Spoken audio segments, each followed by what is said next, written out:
뉴스를 보면 청탁, 비리, 탈세, 성폭행, 살인 여러 가지 이 각종 범죄 사건으로 온 나라가 신음을 하고요. 또 날이 갈수록 이 사회가 죄악으로 병들어가는 것을 보게 됩니다. 참 안타깝죠. 그런데 그러한 기사를 보다가 이 범죄 사건에 연루된 사람들이 목사더라, 아니면 장로더라 이런 이야기를 들으면 가슴이 철렁 내려앉죠. 동시에 너무나 부끄러운 마음이 듭니다. 예수님께서 우리에게 너희는 세상의 빛이다, 소금이다, 그렇게 세상에 빛을 발하고 선한 영향력을 끼쳐라 그렇게 말씀하셨는데, 하지만 그리스도인들이 주님의 가르침대로 살지 못하고 이 세상을 더 악하게 만들고 더럽게 만드는 일에 일조하고 있는 것을 보면 정말 마음이 무겁고요, 부끄럽고 죄송한 마음이 들지요. 사실 대부분 성도들은, 아마 모든 성도가 그렇지 않겠습니까? 다 구원의 은총을 누리고 싶고 하나님의 복을 받기를 원합니다. 그 은혜를 누리고 살고 싶죠. 그런데 안타깝게도 많은 성도들이 구원의 은총을 사모하고 하나님의 복을 갈망하지만 하나님의 백성답게 거룩하게 살아가는 것은 원하지 않는 것 같습니다. 다시 말해, 은혜 받는 일에는 적극적인데요, 어떻게든 은혜 받고자 하는데 하나님의 말씀에 순종하는 일에는 그렇게 몸부림치지 않는다는 것이죠. 그런데 하나님의 마음은, 하나님의 바람은 우리와 다릅니다. 하나님은 예나 지금이나 이 땅에 경건한 자가 일어나기를 원하십니다. 은혜만 사모하는 자가 아니라 경건한 자가 일어나기를 원하십니다. 시편 4편 3절을 보면요, 여호와께서 자기를 위하여 경건한 자를 택하신 줄 너희가 알지어다. 아멘. 하나님은 경건한 자를 택하시고 경건한 자를 세우시고 경건한 자를 통해서 일하시고 또 경건한 자에게 은혜를 베푸십니다. 즉 하나님은 우리에게 경건을 요구하신다는 것이죠. 그렇다면 하나님이 원하시는 경건이 무엇일까요? 하나님 우리에게 요구하시는 참된 경건이 뭔가? 오늘 본문을 보면 이 경건이라는 단어가 3번 사용되고 있는데요, 통상적으로 경건은 어떤 종교가 요구하는 일련의 의례, 규범, 그것을 따르는 생활을 의미합니다. 그래서 1세기에 이 종교 지도자들은 기도 생활, 금식 생활, 이러한 종교 행위를 통해서 자신의 경건을 드러내고자 했습니다. 기도와 금식, 그걸로 나는 경건하다 이렇게 보이려고 했던 것이죠.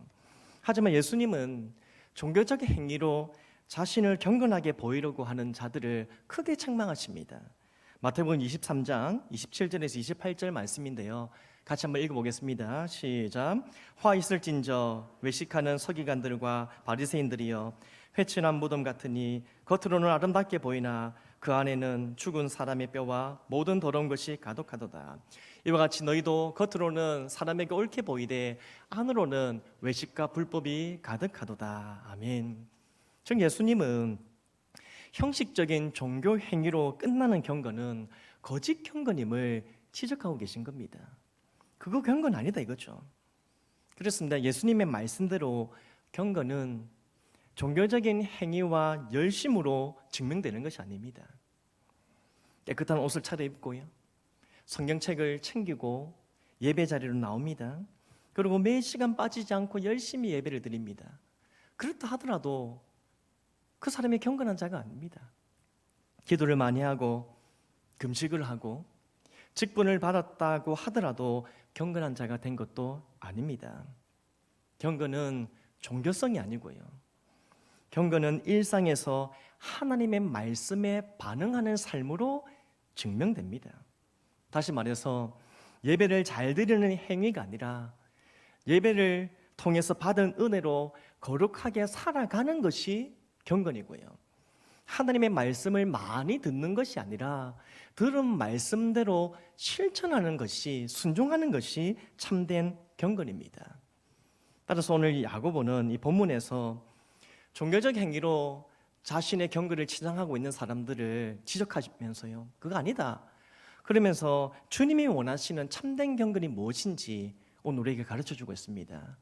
그렇다면 야고보가 건면하는 참된 경건의 모습은 뭔가? 뭐가 참된 경건인가? 첫째로 자신의 말을 제어하는 것이 참된 경건의 모습입니다. 오늘 경건이 이 말과 연결되는 것을 보면 참 의아스럽지 않습니까? 그러나 야고보는 이 성도의 혀, 이 사람의 성도의, 특히 성도의 말에 대해서 아주 중요하게 생각합니다. 오늘 우리가 읽은 이 본문의 앞선 문맥을 보시면, 특히 19절에서 25절까지 보시면 이 말씀을 실천함에 있어서 주의해야 될 것을 야고보가 가르치거든요. 크게 두 가지인데, 하나는 듣기만 하지 말고 실천해야 된다는 것이고요. 또 하나는 듣기는 속히 하되 말하고 성내는 것은 더디하라, 그렇게 가르칩니다. 즉 말씀을 실천하는 사람이 경건한 사람인데, 그렇게 말씀을 실천하는 경건한 사람은 하나님의 은혜를 누리는 만큼 자신의 혀와 말까지도 다스릴 수 있어야 한다는 것을 가르치는 겁니다. 그러니까 하나님의 말씀을 실천하는 것이 우리의 그냥 행동으로만 끝나는 것이 아니고요, 우리 입술의 말까지도 제어되어야 된다는 것이죠. 본문 26절의 말씀을 보십시오. 26절을 보니까 누구든지 스스로 경건하다 생각하며 자기 혀를 재갈 물리지 아니하고 자기 마음을 속이면 이 사람의 경건은 헛것이다. 아멘. 여기서 재갈은 말의 입에 물리는 것이죠. 고삐와 같은 겁니다. 그래서 말은 주인의 뜻에 따라 멈추기도 하고 달리기도 합니다. 즉 재갈을 물린 말은 주인의 통제를 받는다는 뜻입니다. 이처럼 경건의 사람은 성령의 다스림을 받아서 자신의 말을 제어합니다. 다시 말해 성도의 경건한 삶은 언어 생활, 즉 말로서도 증명되어야 한다는 것입니다. 한번 생각해 보십시오. 우리가 아무리 많은 은혜를 받았어도 감정에 휩쓸려서 아름답지 못한 말을 쏟아낸다 생각해 보십시오. 은혜를 많이 받았는데 감정에 휘둘리고 분노해서 아름다운 말을 쏟아낸다. 그럼 은혜가 되겠습니까? 다른 사람에게 덕이 안 되죠. 그리고 하나님의 의도 이루지 못하게 됩니다. 사실 그런 사람은 아무리 자신을 거룩하게 보이려고 하고 아무리 자신을 경건하게 보이려고 해도 그 입술에서 악한 말이 쏟아지는 순간 그 사람의 경건도 이미 땅에 떨어지고 마는 겁니다. 나 은혜 받았어, 나 거룩하지, 경건하지. 근데 그 말에 악한 말이 쏟아지면 이미 그 사람은 경건하지 못한 자가 되는 것이죠. 그러므로 참된 경건의 사람은 은혜를 받은 만큼 입술의 말을 지킬 수 있어야 합니다. 유혹을 받고요, 어떤 흥분의 상황이 생깁니다. 분노할 일이 생기긴 합니다. 하지만 성령의 다스림을 받아서 자신의 말을 제어하고 아름다운 말을 흘려보내는 사람이 바로 참된 경건의 사람입니다. 사랑하는 성도 여러분, 그렇다면 우리의 입술의 말은 어떠합니까? 솔직히 우리 모두가 말에나 일에나 실수가 많지 않습니까? 저도 예의가 아닙니다. 저도 그렇습니다. 하루 종일 살면서 참 말을 잘못하거나 아름답지 못한 말을 하고 참 후회하고요, 날마다 회개합니다. 저녁에도 자신을 돌아보며 내가 이렇게 말을 실수했구나 회개하고, 새벽에도 기도하면 내가 그런 말을 하면 안 되는데 또 돌아보면 회개하게 됩니다. 그래서 어떤 분들은 하도 말에 실수가 많으니까 아예 침묵하겠다 선언하시더라고요. 나 말 안 해. 그냥 말하면 실수하니까, 말하면 죄지니까 아예 입을 닫고 사는 것이죠. 여러분 어떻습니까? 성령의 다스림을 받아서 가는 곳마다 만나는 사람들에게 사랑의 말, 격려의 말, 칭찬의 말, 축복의 말, 그런 아름다운 말들을 그렇게 흘려보내십니까? 아니면 가는 곳마다 만나는 사람들에게 거친 비판, 거짓 증거, 험담이나 분노나 판단, 비난, 그런 악한 말들을 쏟아내지는 않습니까? 바라기는 우리 모두는 우리의 이 혀까지도, 입술까지도 성령의 다스림을 받아서 주님이 주시는 풍성한 은혜를 아름다운 말로 흘려보낼 수 있는 그런 참된 경건의 사람 되기를 간절히 소망합니다. 둘째로 참된 경건은 뭔가? 세속으로부터 자신을 거룩하게 지키는 것입니다. 오늘 27절 후반절 보니까 하나님 앞에서 정결하고 더러움이 없는 경건을 뒤쪽에 마지막 부분 보시면요, 자기를 지켜 새 속에 물들지 아니하는 그것이다, 그렇게 말씀하고 있습니다. 여기서 새 속에 물들지 아니한다, 이 새 속이라는 단어는 하나님을 거스리고 죄악된 본성을 따르는 어떤 세속적 사상이나 가치관을 의미합니다. 또 어떤 불경건한 심령, 비도덕적인 것, 이러한 세상의 생각들, 세상의 방식들, 그것을 의미합니다.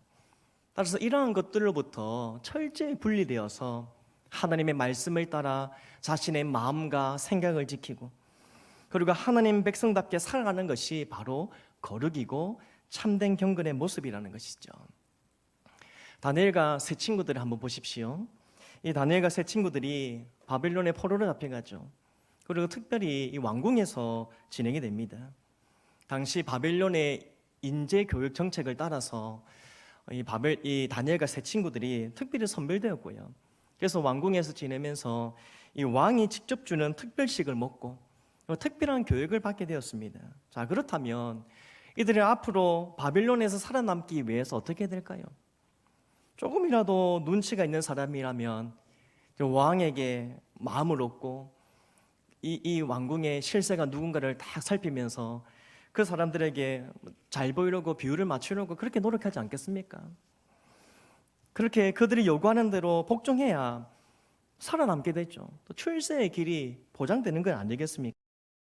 하지만 이 다니엘과 세 친구들은 이 바벨론이라는 강력한 이방 나라에서도 하나님의 백성이라는 거룩한 정체성을 잃지 않았습니다. 다니엘에서 1장 8절, 우리가 잘 아시는 말씀인데 같이 한번 읽어보겠습니다. 시작. 다니엘은 뜻을 정하여 왕의 음식과 그가 마시는 포도주로 자기를 더럽히지 아니하리라 하고 자기를 더럽히지 아니하도록 한간장에게 구하니. 아멘. 보십시오. 이 다니엘은 뜻을 정하여 우상에게 바쳐진 그 왕의 진미를 거절했습니다. 또한 이후에 이제 다니엘의 세 친구들을 보면 목숨을 걸고 왕의 신상 앞에 절하기를 거부했습니다. 바벨론이라는 강력한 권력입니다. 이 유혹에 맞서는 것 결코 쉽지 않잖아요. 목숨이 왔다 갔다 하는데요.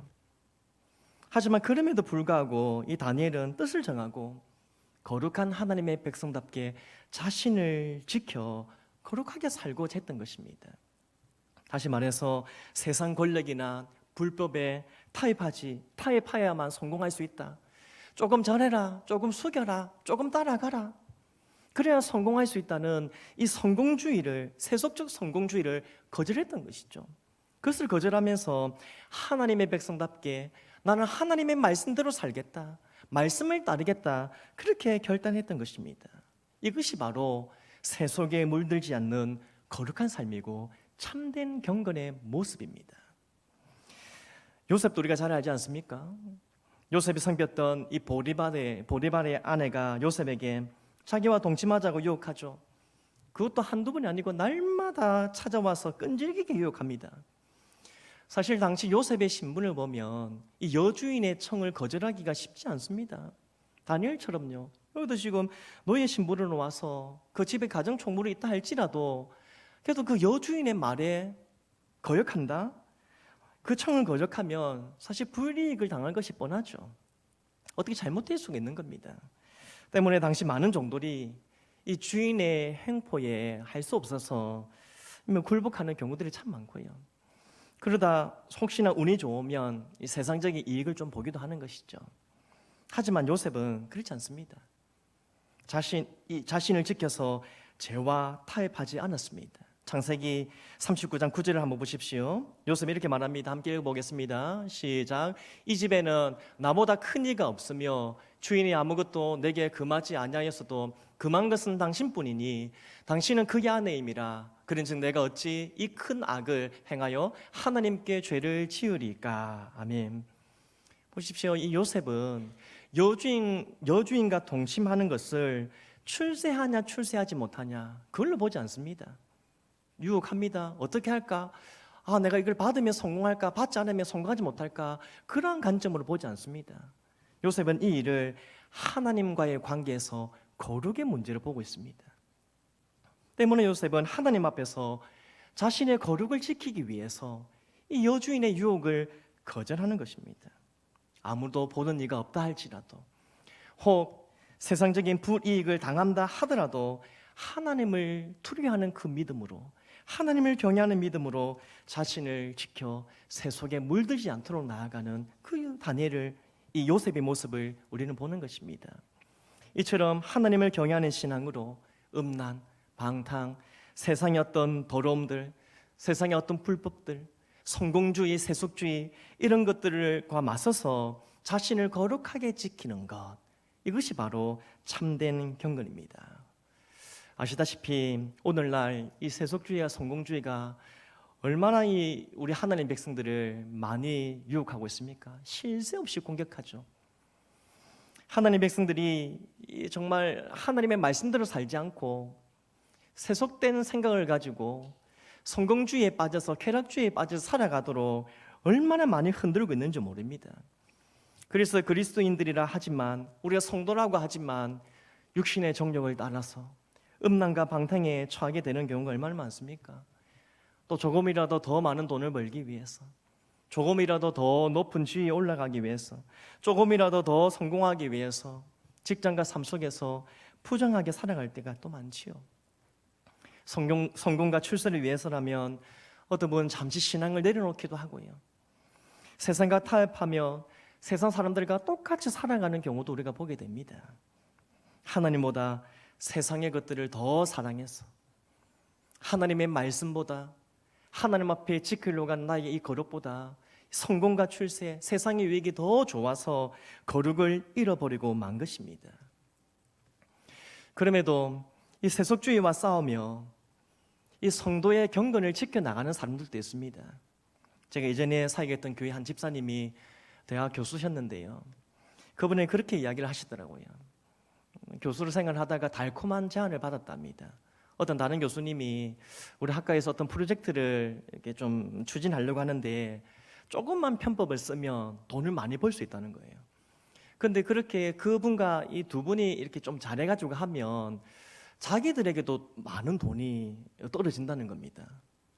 그래서 이 집사님이 좀 갈등이 되는 겁니다. 그 다른 교수님이 조금만 눈 감아줘라, 조금만 이렇게 편법 쓰면 많은 돈 벌 수 있는데 우리 같이 좀 재미 좀 보자, 이렇게 제안하는데 그럼 눈 감고 해버릴까? 그럼 돈을 많이 벌 수 있잖아요. 너무 갈등이 되는 거죠. 하지만 너무 양심에 거리낌이 있어서 그 달콤한 제안을 거절했습니다. 많은 돈을 얻는 것보다 하나님 앞에서 거룩하게 자신을 지키며 사는 것을 선택한 것이죠. 집사님이 그 일이 있고 난 뒤에 저하고 이야기하다가 그런 말씀 하더라고요. 예전에 내가 이런 일이 있었는데 이랬다 그러면서 자기 인생을 돌아보면 그때 참 잘했다, 그때 그 제안을 거절한 것이 참 잘했다, 그렇게 하고 어떻게든 하나님 앞에서 살아가려 했더니 지금 더 큰 은혜를 누리고 있다, 그런 간증을 하셨습니다. 어떻습니까, 상성도 여러분? 세상에 물들지 않도록 자신을 지키려는 경건이 우리들에게도 있습니까? 바라기는 성령의 충만함을 받아서요, 세상의 유혹, 세속의 이 공격에도 흔들리지 않고 타협하지 않고 하나님의 백성이라는 이 정체성을 가지고 거룩하게 정직하게 살아가는 우리 모두가 되기를 간절히 소망합니다. 그렇게 세속에 물들지 아니하고 거룩한 삶을 살아가서요, 하나님께서 우리를 보시고 그래, 내가 너의 경건을 봤어, 그게 참된 경건이야, 그렇게 하나님께서 칭찬하시는 그 칭찬을 받는 우리 모두가 되기를 간절히 소망합니다. 끝으로 참된 경건이 뭔가? 이 참된 경건은 이웃을 사랑하고 섬기는 것입니다. 다시 27절 중반절 보면 하나님 앞에서 정결하고 더러움이 없는 경건은 뭐냐 했을 때 고아와 가부를 그 환난 중에서 돌아보고 이렇게 말씀합니다. 사실 경건이라고 할 때 앞서 우리가 함께 나누었던 이 세속에 물들지 않는 거, 그거는 쉽게 공감 가잖아요. 세속에 물들지 않는 거, 그 경건한 삶이지. 그런데 오늘 이 중반절의 내용, 고아와 가부 중에 돌아보는 거, 이게 경건인가? 참 쉽게 공감이 가지 않는 것 같습니다. 고아와 가부를 돌아보는 게 이 경건과 무슨 상관인가, 이런 생각이 들죠. 하지만 이 신자에게 있어서, 이 신자의 경건의 삶에 있어서 이웃 사랑의 실천은 매우 중요한 부분입니다. 왜냐하면 하나님을 사랑하는 것과 이웃을 사랑하는 것은 별개의 것이 아니라 같은 것이기 때문입니다. 이게 어디서 말씀하냐면요, 요한의 1서 4장 20절과 21절에 이렇게 말씀하거든요. 같이 한번 읽어보겠습니다. 시작. 누구든지 하나님을 사랑하노라 하고 그 형제를 미워하면 이런 거짓말하는 자니 보는 바 그 형제를 사랑하지 않은 자는 보지 못하는 바 하나님을 사랑할 수 없느니라. 우리가 이 계명을 주께 받았으니 하나님을 사랑하는 자는 또한 그 형제를 사랑할지니라. 아멘. 요한은 하나님 사랑과 이웃 사랑을 하나로 묶고 있습니다. 하나님을 사랑한다고 하면서 형제를 미워하는 것은 거짓된 사랑이라 하면서요, 하나님을 사랑하는 사람은 그 형제를 사랑해야 된다, 그렇게 권면하고 있습니다. 즉 하나님을 사랑하는 것이 참된 경건이라면 동시에 그 사랑으로 이웃 사랑을 실천하는 것, 이웃 사랑을 제대로 실천하는 그것이 바로 참된 경건이라는 말씀입니다. 따라서 참된 경건의 삶은 하나님을 얼마나 사랑하느냐 이것을 넘어서요, 이웃 사랑을 얼마나 제대로 실천하느냐 여기에도 달려 있는 겁니다. 이 두 개가 함께 가야지 참된 경건이라는 말씀입니다. 그렇다면 우리가 사랑을 실천해야 할 대상이 누군가요? 오늘 이 본문에서는 고아와 가부를 돌아보러 가는데 꼭 고아와 가부만 아니죠. 우리 이 대상은 그 당시에 가장 약자였기 때문에 대표적으로 언급하는 것이고요. 따라서 우리는 우리의 돌봄과 관심이 필요한 모든 사람을, 모든 약자들을 돌아볼 수 있어야 합니다. 어떻게 그럼 그들을 돌아볼 것인가? 다시 27절 보니까 고아와 가부를 그 환난 중에서 돌아보라 이렇게 말씀하네요. 고아와 가부, 모든 약자들, 소외된 자들, 힘이 없는 자들, 도움이 필요한 자들, 구원이 필요한 자들, 여러 사람들인데 이 사람들을 돌아보라. 그 돌아보라는 이 말은 찾아가서 방문하고 도와주라는 말입니다.